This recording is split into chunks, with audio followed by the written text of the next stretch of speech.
concert movement number 1. The basic head bob. Ready, go. Ah! Whoa! I'm off center again. Hello. Alright. A little late. We're arguing in here. I'm moving. I'm like Uri Geller. Alright, Bradshaw with you here. It's Friday. We're getting down on Friday. Which seat can you take? The email address, radiobradshaw@gmail.com, and follow me on Twitter, twitter.com/radiobradshaw. For almost all of your Bradshaw needs, just go to the website. TheBradshawShow.com has almost, like I said, everything you need. Nothing's working in here. I think we would get better Wi-Fi with 2 cans and some string. Coming up with the show today, this is not a joke, not metaphor. I believe the NRA, which is publishing an enemies list, is taking on Starfleet. And having watched the last 3 seasons of Deep Space Nine, my money's on Starfleet here. Republicans finding new and inventive ways to wall themselves off from society. Nothing but good, by the way, can come of this. I'll finally get to some NRA hearings. First, though, this is from the Conservative Intelligence Briefing. But just the name itself puts me in a bit of a mental conundrum. A poll of 523 Iowans. I know nothing of this pollster, methodology, whatever.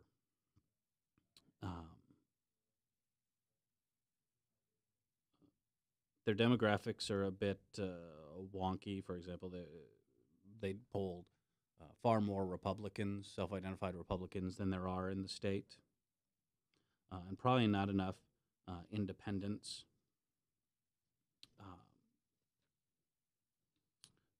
2.5%, by the way, are not sure of their political affiliation. But, and here's the only reason to pay attention to this, among Republicans only, if the Republican primary election for U.S. Senator were held today, who would you vote for?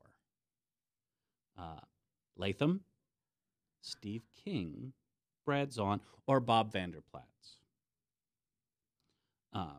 Sad news for Brad Zahn. And if I'm Bob Vanderplatz, I'm definitely making sure I'm keeping my windows closed and locked after dark. He gets smoked by Vanderplatz, but it shows Steve King with a commanding lead, 35-21, over Tom Latham. Now, again, if I had to, all things being equal in a sane and just world, Tom Latham would probably be the leading candidate for the Senate, but this pesky problem of Republican primaries gets in the way. And again, I know nothing of this pollster. I'm not vouching for their work. It's just a springboard to further conversation, and that is Steve King is at least floating the trial balloon of being interested in running for Tom Harkin's seat in 2014. It looks like Bruce Braley will have a free and easy berth to the Democratic nomination. And it's been pretty much the worst kept secret this side of Lindsey Graham that Braley was hot to trot for that seat. And I know in recent weeks there's been some talk of Braley for governor.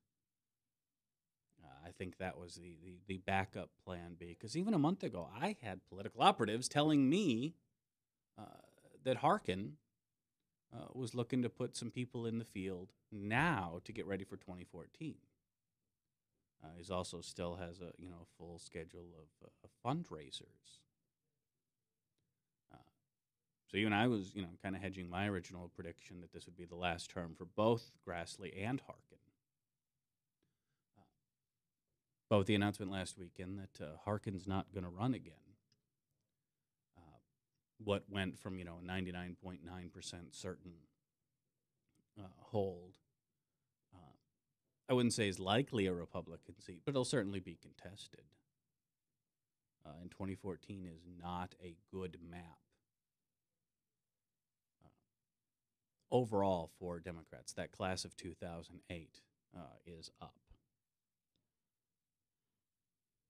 But just the thought of Steve King, because, again, this isn't, wild-eyed speculation. Steve King's not a good statewide candidate. I don't think Steve King plays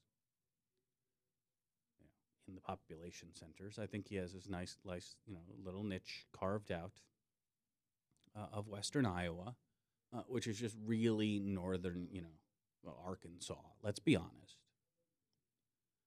Statewide is a different ball game. My guess is that even Steve King, again, he says stupid things. He says moronic things. He says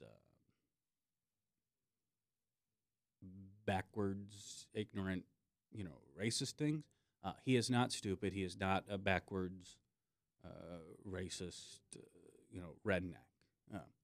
But he has a very good and finely honed message that appeals to those types. And I guess it's a personal judgment call. It's like, which is worse, the true believer or the guy who just, suckers them in? I'm one of you.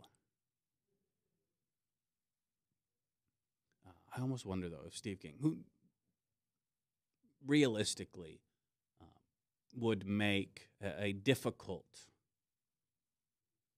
run for Senate, even more so, you almost wonder if he's like, okay, what will you give me not to run? Because I will win a Republican primary.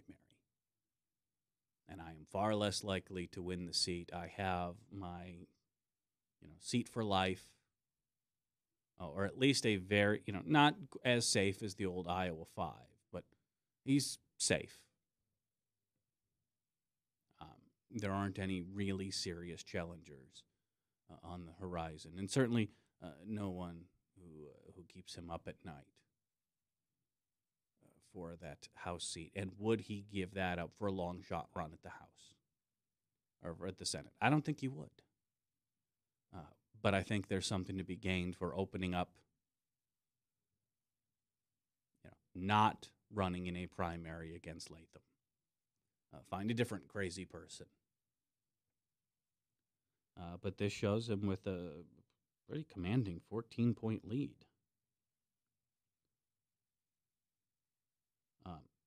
And really no one else. I mean, Bob Vanderplaats doesn't even pull 20% there. When they knock it down to just Latham and King, you got a 46-29 Steve King advantage. 25% not sure. Again, even bad numbers, if this is even, in the ballpark, that may be a done deal. Now the question is, does Steve King want to risk, his seat? And maybe with the, we've already seen the again, this was a term a Republican used, the a-hole purge by House leadership. Republican House leadership. And as the Republican Party looks to remake itself less aggressively xenophobic and bigoted. Does Steve King want to find himself, the man on the island? Because that island might have brown people, and that's just not something he's really interested in.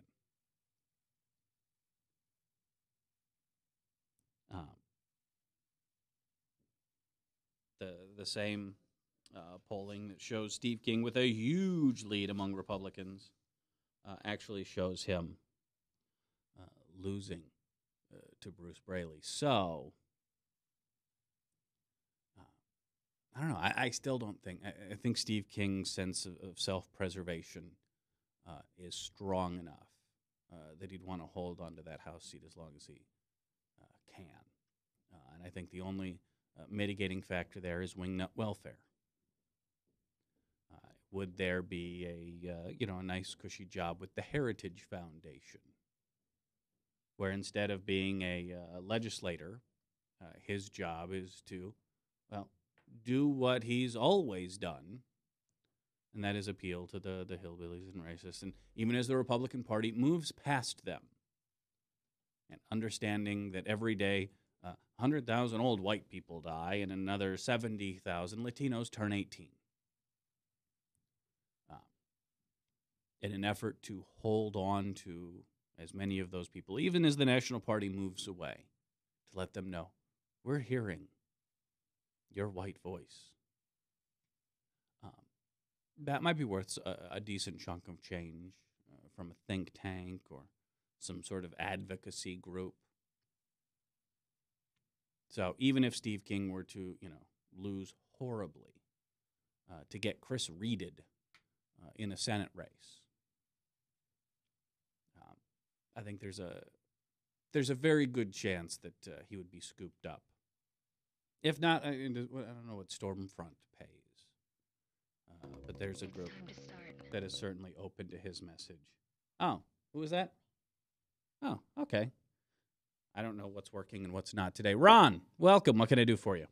Yeah, Bradshaw, I like you, but you really need to find something else to do other than pick on the Republicans, because the biggest problem the Republicans have is that they're victims of their own success over the last 40 years.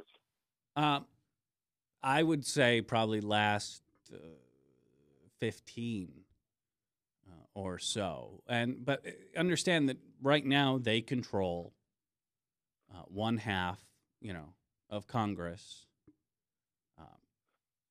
and arguably the easier half to control, the House of Representatives. While money has shown to be not necessarily a naked emperor, but I think it's wearing one of those Borat bikinis. It's not the end-all, be-all that we worried it was.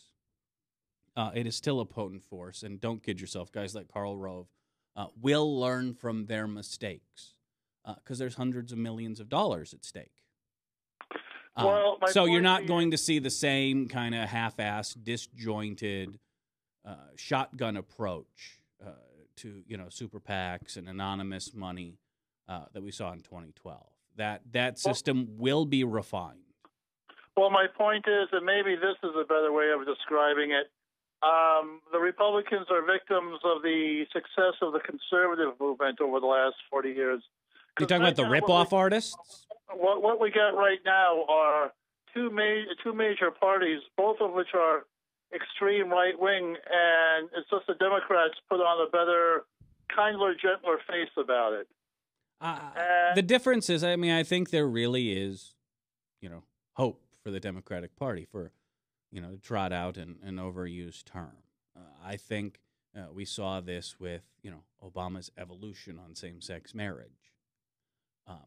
There is an opportunity for movement. And forget all the talk, by the way, about doing the right thing. It was large gay donors. As far as Dick Cheney, so that's a good thing.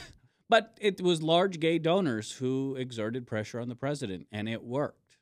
Fine. Obama has gotten as far in his social views as Dick Cheney. Whoopee. Yeah, but he's in a position to act on them. Now, Dick Cheney never would. Why? It would upset the base. Well, and his daughter doesn't care. It's just like... That's part of it, too. Dad, can I have a job in your organization? Sure. But I think there are a lot of Republican lawmakers, again, held hostage by that rhino hunt. They don't want to get Dick Lugared. So what's holding the Democrats hostage? All right, what is their problem? That even when they get elected to office, they don't really control the political narrative. What's up with that? I'd like to hear more about that, because right now, I think we're seeing more of that. Why do you think? Tom Harkin is retiring, and I remember Tom because I remember in 2009 during the health care reform debate, him reassuring everyone, don't worry, there will be a public option in the health care bill. and then he winds up, this senior member of the Senate, this elder statesman, winds up with egg on his face as a public option is not even on the table. Well, he ended up with Obama's egg on his face. And what we came to find out later, and again, Barack Obama, the worst destroyer of capitalism ever, as corporate profits, are back to where they were pre-crash, and the Dow's, again, flirting, playing a little footsie with 14,000. Little did we know at the time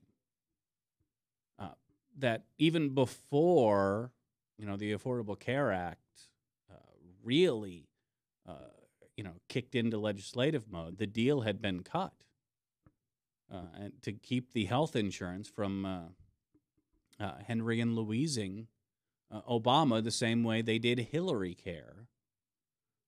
The public option was dead before it started. This is a symptom of first-term Obama.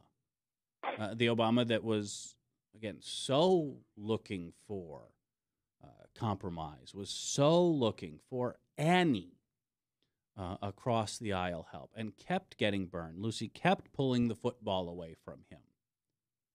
But he kept going at it to his own detriment. I would have loved to see the inbox response. When Team Obama would send out the mass email saying, write a letter to the editor defending the president, cutting or instituting a federal pay freeze. I'm guessing there were a lot of unprintable two-word email responses to that one. I would pay actual money. Maybe those will be in the Obama library they're tearing down the Reagan childhood home for. You're making my point, Bradshaw. The Republicans are a redundant party. The Democrats are as good as old Republicans are in being right-wing, conservative, fiscally responsible, all that stuff. Basically, what the Democrats have done is they've dislodged the Republicans. So what do the Republicans do? They go after crazy because crazy is the only thing that's left. Well, crazy, is where they've decided to set up their nest. Because it's the only thing left. At least it began with Clinton, with his triangulation. He was a master of that.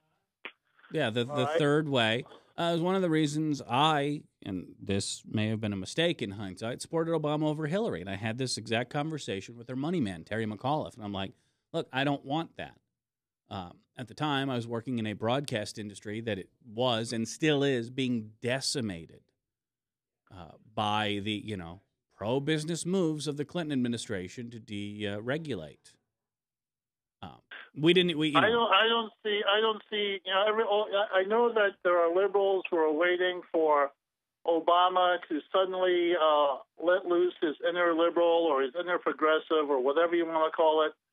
I don't really see that happening because what would be the point? You're not. He's a centrist Democrat. All right. So there are these liberals who continue to kid themselves that he's going to revive the long. He's not FDR. He's not even LBJ. I read an interesting column lately that he's actually Ronald Reagan. Ronald Reagan. Now, no need to be offensive to the man. Well, that's how he beat what's his name, Romney. Because he beat Romney not by being a fatuous gas bag. He beat them because Romney was incredibly unpopular. Well, even in a bad economy, the president personally is very popular. But we saw a different Obama on the campaign trail. It was not first-term Obama. I like campaign Obama a lot more than President Obama. But we're seeing some of that stick. I mean, right out the bat, right out of the gate. It's gun reform that for the last decade has been absolutely toxic to Democrats. And, for all the pie in the sky dreamers of, assault weapon bans and gun grabbing and who knows what we're going to get is what will actually be effective to a lesser degree, smaller magazines. That seems to be a done deal. And the big one, which you're seeing opposition, melt, is universal background checks. That's going to happen. So all you're telling me is that the 2013 Democratic Party has itself evolved to the 1972 Republican Party. Yeah, and that's progress, is what I'm telling you. I don't think so. That is. I'm thinking we need another party. Do you not remember the 1990s? Yeah, I sure do. Do you not remember, again, Bill Clinton playing nice, even to the party that impeached him? Yeah. Do you remember Bill Clinton signing the Commodities Modernization Act of 1999? But my point is, I'm not terribly interested in the Republicans because I know what there are people basically who the Democrats pushed out of their position, and the Democrats, I mean, they're the conservative party, and the Republicans are the, absolutely insane party. Right. And I'm telling you, again, maybe I'm pragmatic, maybe it's cynical. Call it what you will. It's as good as you're going to get. Well, you can back all the Ralph Naders and Jill Steins you want. You're not going to accomplish anything. You're not going to accomplish anything either by backing the Democrats. You think you are because they always talk the talk, as you say. I mean, what do you look at? Are you expecting another FDR? Because you're not going to get it. It's not going to happen. I'm not expecting another FDR. I'm not expecting anything. I'm actually kind of fatalistic about the whole thing. But what I would like is one party in this country that actually sticks up for the little guy, the little gal, and not two parties that first have to check with their big bucks handlers before they do anything. Well, that's not going to happen as long as money is in the process. Well, then it's not. Then there's no point to politics. Then it's just a spectator sport, like not even a spectator sport. It has all the validity of professional wrestling. We watch these guys go through the motions. They call each other bad words. Well, okay, the Republicans do that more than the Democrats do. Okay, but then the end result is the same. Corporate America gets its due, and everyone else says, well, it's as good as we could get. And meanwhile, the people who run this country get a little richer. The rest of us just get the picture. Well, look, we are a big boat with a small rudder. And yes, I know that analogy is run into an iceberg a million times. You're not going to get, wholesale change overnight. We can romanticize JFK. Wasn't that far off from Eisenhower? We can, romanticize LBJ. Wasn't that far off from Nixon? No, except in the morality department. Change. And in the last 20 or 30 years, I've seen this country change immensely. Not in the direction I would want, but baby, let me tell you, this country is a changing place. All right? And at some point, look, the pendulum will shift back. I think we're seeing it happen now as Republicans cede more ground to defend really a worthless base, and I mean that in every sense of the term. There is actual, ground to be gained by defending Medicare. I think in 2014, expanding Medicaid is going to be a big issue in our governor's race. And you know what? Big business will actually be on the side of the Democrats on this one. I'm seeing less bad policy / bad politics out of Democrats. As someone who follows this, someone who's been doing this a while, I see a lot less, head desk, face palm, ice pick to the frontal cortex than even 4 years ago, let alone 10. The country is evolving. Progress is optional. Change is inevitable. And we are moving in the right direction. Are we going fast enough? Obviously not. Are we going far enough? No. But that's where pressure comes in. The Republicans became a party that told the electorate, we want to go back to the 19th century. And the electorate said, let me see what the Democrats have to say. The Democrats say we're going to hang on to what we came up with in the 1960s. And how about that? They found out more people are alive who were alive in the 1960s than were alive in the 1860s. So the Democrats win. You know, I mean, yes, you Medicare. I mean, who's ever for Medicare or sounds like they're for Medicare, that's a winner. Okay, no doubt about that. But you know, can we get out of the 20th century? You know, there are other countries who are actually, you know, you think we're going in the right direction. There are other countries who are going full throttle forward. And they're going to be our rivals, and this is going to be a pretty feisty century. It will be a feisty century, and I'm not sure it will be as kind to us as the 20th was. I don't think so. And the people who are coming up, let's say the Chinese, they're going to be pretty feisty competition. Oh, but they have their own set of issues. I just don't want to talk about them because apparently they're elite hackers. China has severe growth pains, not just environmental, but class stratification.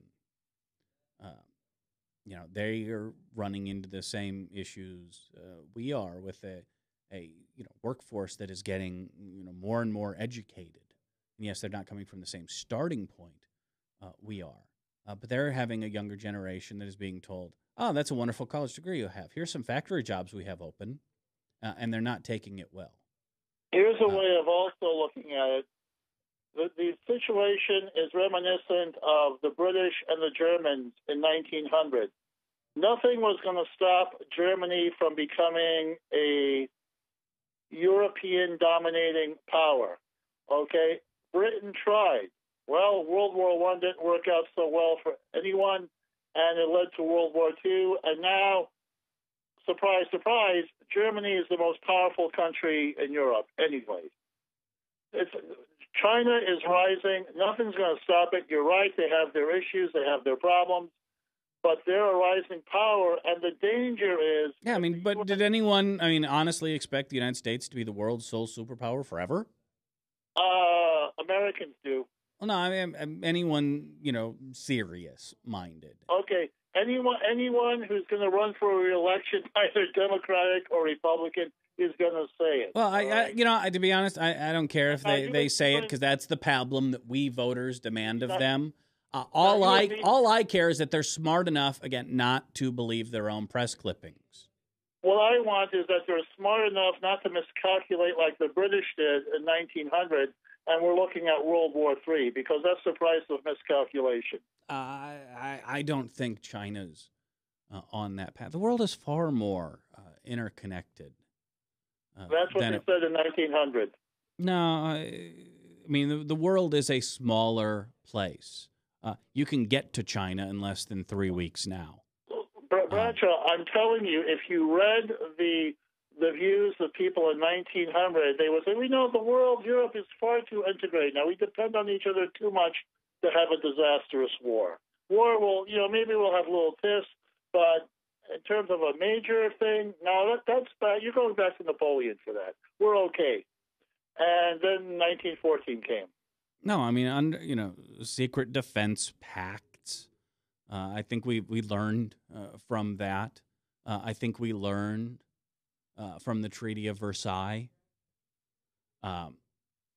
If we can avoid making the same mistakes, I think we'll be fine. Again, if anything, we're going to be working against non-state actors. I think that's the bigger threat in the 21st century.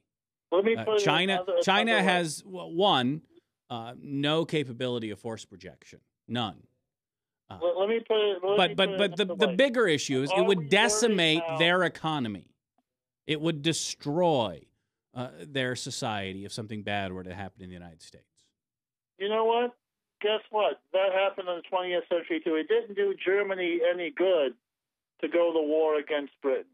They were by 1945. They were blown back into the Stone Age. Mm-hmm. Okay, but it happened anyway. All right, that's the price of miscalculation. Okay, but you're looking at, the baby. Let's take a look at the conception. Let's look at what we did with the Treaty of Versailles, and what lessons did we learn from overly harsh punishment, from decimating their economy for a decade or so, punitively. What Okay, maybe did we pick up from that moving forward? Let me just shift the way you're looking at it. I'm hoping you're right. But look at it another way. If you want a formula for a successful economy for the United States, let's go back to the Great Depression. Let's go back to the New Deal. Let's go back to a workforce that's allowed to organize itself. Let's go back to an activist government on the side of the average person. Those were lessons that were learned in the 1930s, and by the 1990s, by the time Bill Clinton came into the office, that was just kind of like the era of big government's over. Yeah, 70 years of success, right, makes people or nations fat and lazy. I'm not going to disagree.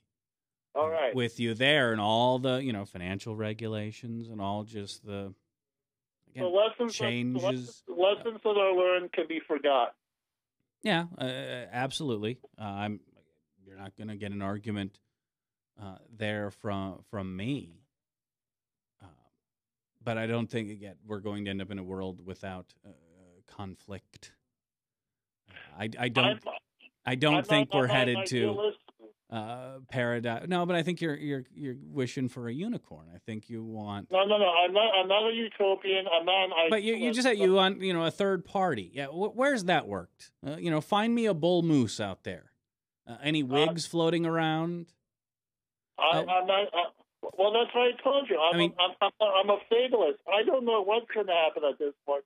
I don't think that the Democrats are ever going to return in any real sense to their New Deal roots, as much as they like to talk on the campaign trail.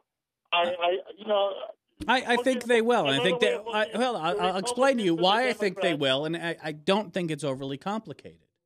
The Republicans have run out of ground. Short of brown shirts and armbands, it's hard to go much further right. And where they are now, by the way, isn't working. Without gerrymandering, they would be completely out of power right now. That's what I mean. They are victims of their own success. So where are they going to go? They're the victims of the success of the conservative. Right. So where are they going to go, Ron? I don't think they're going to cede that centrist ground moving forward. I don't think they're going to give it up the way they did in the last decade. There are days where I think that maybe the Republican Party has actually come to the end of its institutional rope, but that still leaves me with Democrats who are to the right of Nixon, Eisenhower. On some issues, yeah. Even probably to Reagan, the great conservative avatar there. Yeah, Ronald Reagan would be, an enemy, considered an enemy in today's Republican Party, and in the views, he held and the actions, he took part in. He would be run out of that party on a rail. But I think they're done. They'd like to be done. They still have serious base issues and serious grifter issues. But I think they're done ceding the center ground. They have milked the crazy, in some cases literally, for all it's worth. Well, let me ask you another question. Hey, the Overton window, sorry to borrow the Glenn Beck, book Do you see a rising star? Do you see a rising star in the Democratic Party that everyone else is missing? No. Because right now it looks like if she wants it, and if her health keeps up, Hillary is 2016. Although she'll have to decide for that for herself. I think Hillary is 2016. I think Biden will put his toe in the water and find it's not as receptive. I mean, as much as I love The Onion, I don't think Biden. I mean, maybe we'll see the Obama administration pull a Kim Reynolds, give him more prominent roles and do a rebranding. Maybe that's the reason that Vice President Biden was put in charge of this, blue ribbon gun panel. So maybe they'll Kim Reynolds him as payback for meritorious service. But yeah, I think the nomination is Hillary's if she wants it. Cuomo from New York, who is a centrist, corporatist, you know what heel, and I would love to see him get stomped into the ground. Not that I think he's a bad politician. Who knows? He could pull a John Edwards and come back in 4 years talking about meals and two Americas and have that populist makeover, which I'd be all for. But I think it's Hillary's if she wants it in 2016. That's the one rising star maybe is Andrew Cuomo. He's very popular in New York. He's popular in New York because he told the public unions to shut up, or I'll be like Scott Walker on your rear ends. Yeah, and I think that cost him a shot. Same thing with not just playing nice with state house Republicans in New York, but pandering to them. I think that will cost him on the national scene. And I think it's Hillary's if she wants it in 2016. I think she still wants it. And you know what? I'm looking forward to it because we certainly learned after the Benghazi attacks that, again, all of this has happened before. All of this has happened again. It became acceptable, even fashionable, just to any crazy stuff that spews out of your mouth about someone with the last name of Clinton was A-OK and choice, grade A stuff from the GOP. And, man, can you just imagine? But imagine that, 2-year, primary and election cycle with the Republicans just incapable of controlling their baser urges when it comes to Clinton. And in the same way, by the way, that Barack Hussein, B-Rock, the Islamic Shock, Super Allah Obama, peace be upon him, brought out, trying to be nice here, the more nativist. Well, okay, we'll just say racist urges. A woman running for president would do the exact same thing. The best thing that the Democrats can do, and I saw this happening last March when they went on the misogyny tear, and they kept it up through 47% September. I think the best thing the Democrats got going is a Republican-era microphone. Yeah, I mean, it's the best tool we have. And just like, conservatives have been saying for like decades, the problem is we never get exposure. We're always being censored. The media is always against us. And in the past year, the formula has been give the conservatives, give the Republicans and their auxiliaries. Well, again, that was the Prohl fee. There's a reason you see Republicans like Reince Priebus saying that we are going to have far fewer debates next year. We're going, next cycle, we're going to, pull back because they understand. Republicans talking right now is the best tool Democrats have. But yeah, I think Hillary runs in 2016. I think, again, she did her time. She made nice with the current kingmaker. Because remember, those two, there was active dislike. Camp Clinton and Team Obama, cats and dogs. Well, we get to thank the Hillary team for the birther movement. They started it, but man, they did not. The Orly Tate's gas fire of the last 4 years. They're the ones who said, "Hey, let's give this a shot." And of course, yeah, I know that they didn't keep it up because over the long term, but they're the brilliant minds that started that fiasco. Yeah, like I said, they were at it tooth and nail. I don't think there's a whole lot of distance between those two teams now. I don't think. I think Barack Obama also would go out of his way in the same way that he was very concerned, and I think to his detriment politically. I think it was a miscalculation. in how he went about it, but the overall thought was correct. And that is, it's not just being the first black president. It is winning re-election. It is the getting that second term so that no one will ever say or think or even, whisper in the back corner, well, we tried that black thing and it didn't work. Historically, legacy-wise, it was very important to get that second term. I think it would be a very similar urge in 2016 to hand the baton to a Democrat. Which, again, considering the mess that Obama walked into, would be downright miraculous. I mean, the mess that he inherited, the depths of the recession and the economic meltdown, a mess that we greatly underestimated at the time. To come out of that, not just winning re-election, but getting a Democrat in the White House come 2017. Is the equivalent of, dunking a basketball, playing the, free bird, and throwing down the microphone. Walk off the stage, to raucous applause. Well, right now the Republicans. Some people are talking about Chris Christie, but he's kind of twerking off a lot of people in his own party. And I don't know if his Goomba routine goes over well in the rest of the country.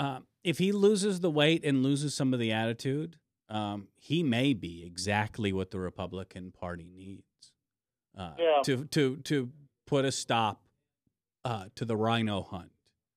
And if the mouth breathers and the pearl clutchers and your AR-15 wielders huff and they puff and they can't blow Chris Christie down, that's a tall task.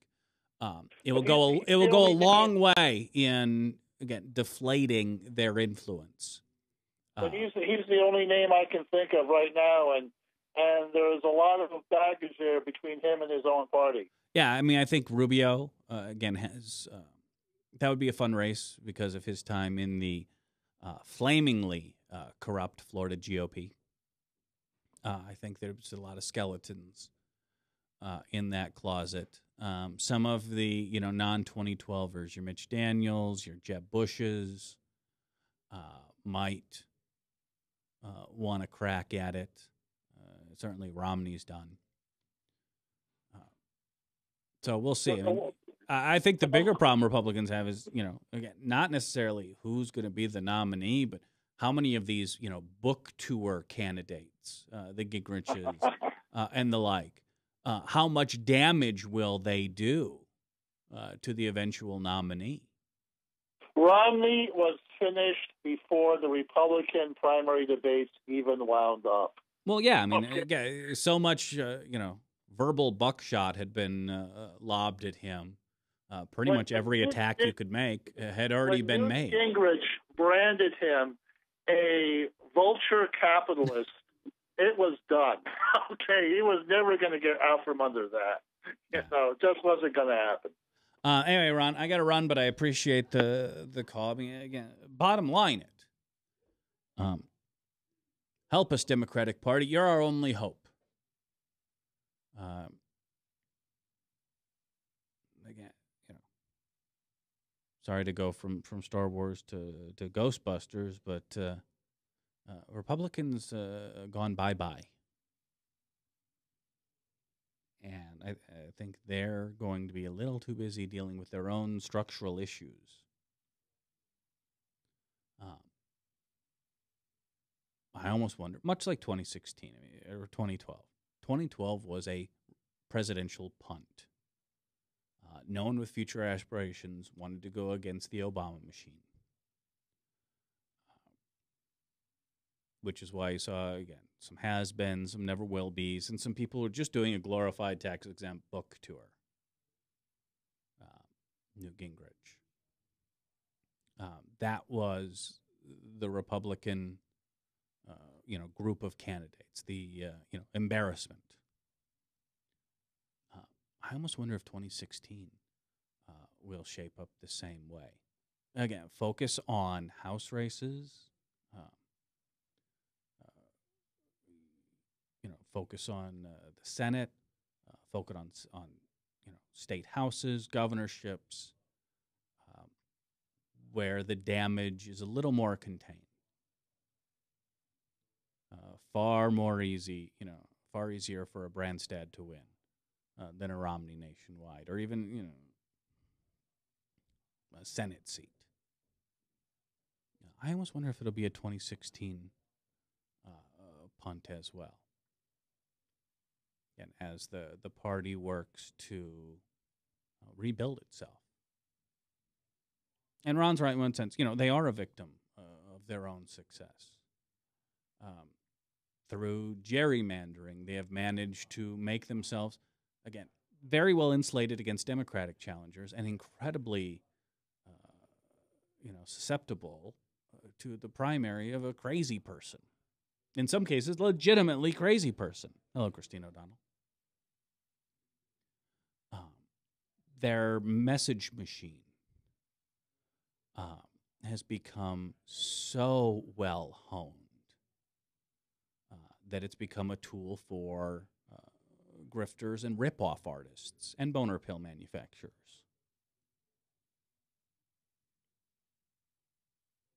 They've been so they have these things done to such an art. It's come back to bite them in the ass. We'll talk about that a little more. Quick break. When we come back, the NRA apparently is taking on Starfleet. And Republicans looking to wall themselves off further from reality. I'll explain when we return here on The Bradshaw Show on Webcast One Live. Thanks for watching. Back right after this.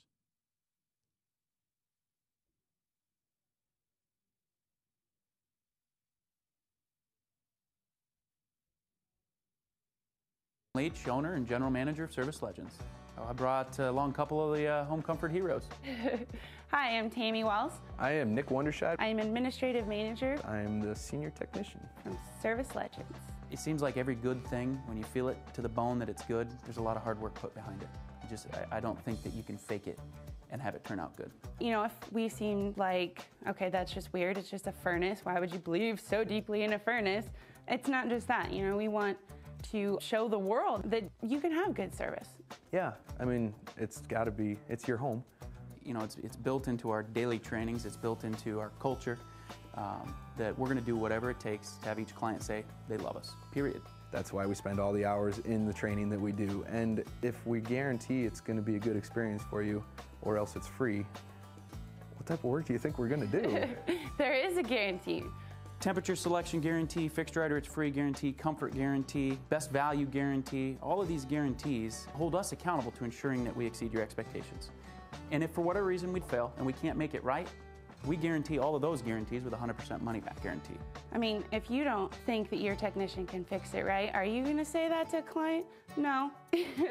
You don't have to worry about having a technician come to your house. We drug test, background check all of our team members. We put safe people in your home. Each and every one of our service techs, 400 hours a year in training. You tell it the minute they walk in the door. They know what they're doing, they've done their homework, and they actually truly care about what you want. Because at the end of the day, you're the person that makes sure I have a job.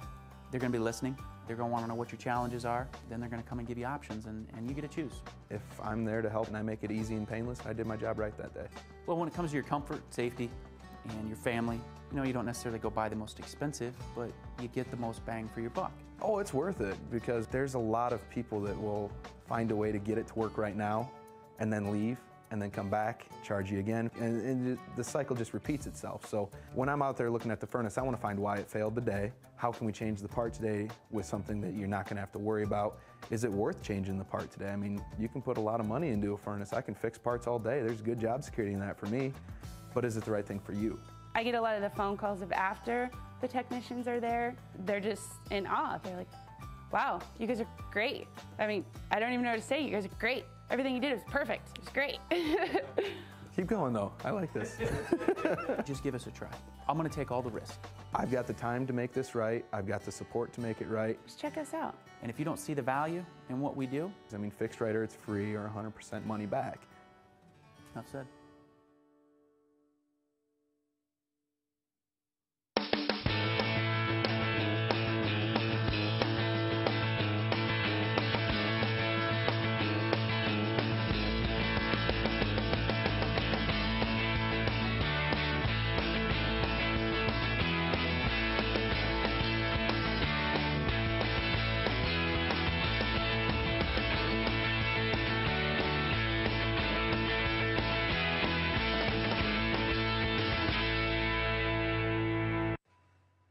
Drug and alcohol addiction slowly steals a person's identity, tearing away pieces of their life little by little until one day it seems like the hope of a happy future is gone and there's no chance of getting it back. Here at St. Gregory Retreat Centers, we can assure you that there is hope. Our unique approach to recovery begins with the understanding that the dysfunction and damage caused by addiction can be overcome, not just dealt with. Don't let another day go by. Call St. Gregory today. From the RE/MAX Real Estate Concept Studios, this is Webcast One Live. It's time to start. Rock concert movement number 1. The basic head bob. Ready, go. What's up? 223 Bradshaw with you here on a Friday afternoon. It's February 1st, the beginning of Black History Month, a.k.a. All your racist friends asking why isn't there a White History Month? And it's our movement been very, effective in making, the white Christian man is the one who is oppressed in this country. And that's been a very effective message for the Klan for well over 100 years. Why not appropriate it and make it your own? Danny, want to kill the music? La música. No es bueno. All right. There we go. Email me, radiobradshaw@gmail.com, and follow me on Twitter, twitter.com/radiobradshaw. We'll file this one under what could possibly go wrong. But the NRA has an enemies list. And this comes from the NRA's Institute for Legislative Action. And it's national organizations with anti-gun policies. It is a wide, varied, and expansive list. Everything from the American Bar Association, the American Medical Association, B'nai B'rith, okay. Pretty much everyone is in here. The National Safe Kids Campaign, the NEA, the National Coalition Against Domestic Violence, apparently is an enemy, the National League of Cities, the Urban League, the National Spinal Cord Injury Association must be stopped, no matter the cost. The U.S. Catholic Conference is the YWCA. In addition, though, they have a list of celebrities who are on their enemies list. Richard Dean. They hate MacGyver. Richard Dean Anderson, Maya Angelou, Kevin Bacon, Richard Belzer. Boys to Men. Boys to Men is on the NRA's enemies list. James Brolin, Kim Cattrall, George Clooney, Jennifer Connelly, Kevin Costner, Sean Connery, Sheryl Crow, Billy Crystal, Matt Damon. Pretty much, if you like them, they're on the list. Carrie Fisher, Doug Flutie, Geraldo. Okay, that one I can actually understand. The two that stuck out at me were Leonard Nimoy and Sir Patrick Stewart. That's right. Spock and Captain Picard are on the NRA's enemies list. This cannot stand. The line must be drawn here. No further. And again, if you hadn't watched any, I'm sure the highlights are on C-SPAN. But the Senate questioning of Wayne LaPierre and friends was really something to see. Watching Patrick Leahy, yes, who played a Wayne Industries board member, calling out the NRA for supporting universal background checks in 1999 and now saying it's some sort of fascist communism anti-colonial plot. it was fun to watch them squirm. And at this point, again, while I have no doubt that Wayne LaPierre is a very effective messenger in, I'll be very careful how I word this, in reaching the type of person most likely to give the NRA money. Or I guess a shorter way of putting that is paranoid delusionals. When speaking to non-gun people, he is far less effective and, dare I say, detrimental to the cause. It was truly something to see. And this, I posted, I think, some of the enemies list. I mean, it is, like I said, wide and extensive. Real quick before we take off for the weekend, this comes from Fox News.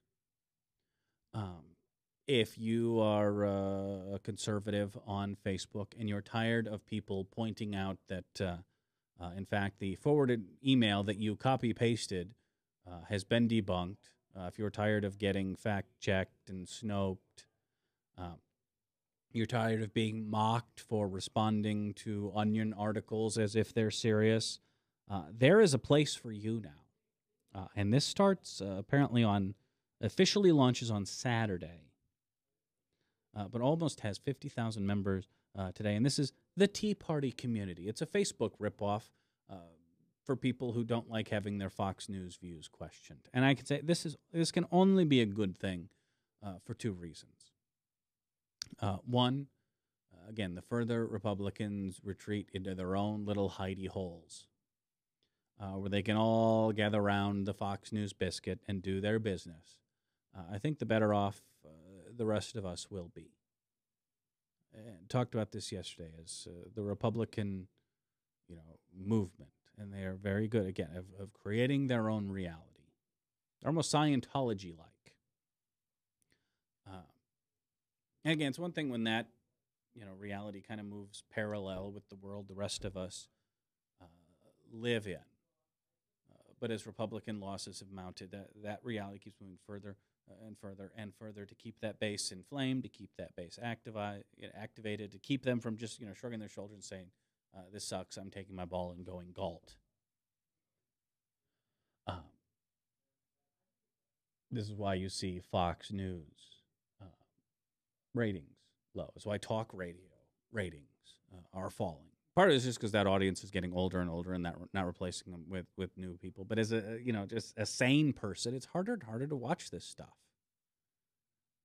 The best of what would happen to ESPN ratings if they spent the entire year saying how the Cubs were set to win the World Series and everything is going great on the north side of Chicago. Now, the actual results wouldn't actually back that up, and they might lose some credibility there. People might just turn that off. They don't want to live in that alternate reality. That's basically what Fox News did through 2012. And January showed their lowest ratings in 12 years. The second good thing to come out of this is, the more places we can congregate right-wingers, the less the rest of us are going to be subjected to the absolutely horrible, infuriating, and sometimes just plain disgusting ads that they respond so favorably to. I will admit in my life I've never needed a catheter, and I've certainly never needed one delivered to my home on a regular basis via discreet packaging. So again, Fox News offers very little for me on that front. I've read enough about the price of gold in the mid-1980s to not buy it now. So again, they don't have a lot to do for me. And I know how to set my own computer to backup, so I'm not afraid of whatever carbonite is telling me bad things. The more places we can, I should say we should isolate conservatives. They will isolate themselves to get further and further away from our reality, which I think hurts their brains. The more they move into their own little huddles, and the less influential they are, the less effective they are, and the less we have to deal with wiener pill ads. Bob from Insight can have a new home with the Tea Party Community, where no one will question your email forwards. And I'm guessing you can use the N-word freely. Just a hunch. Or even Fox Nation will sometimes remove your comment for that. Sometimes. On a completely personal side note, it'll be incredibly easy to troll. Not that I would ever do that because that's wrong. Anyway, I got to scoot. Email me, radiobradshaw@gmail.com. Follow me on Twitter, twitter.com/radiobradshaw. Maybe I'll give you my Tea Party community address on Monday. Worst gatekeepers ever. Go to thebradshawshow.com, show archives, contact info. It's all there at thebradshawshow.com. We'll see you on Monday here on The Bradshaw Show on Webcast One Live. Thanks for watching. See you then.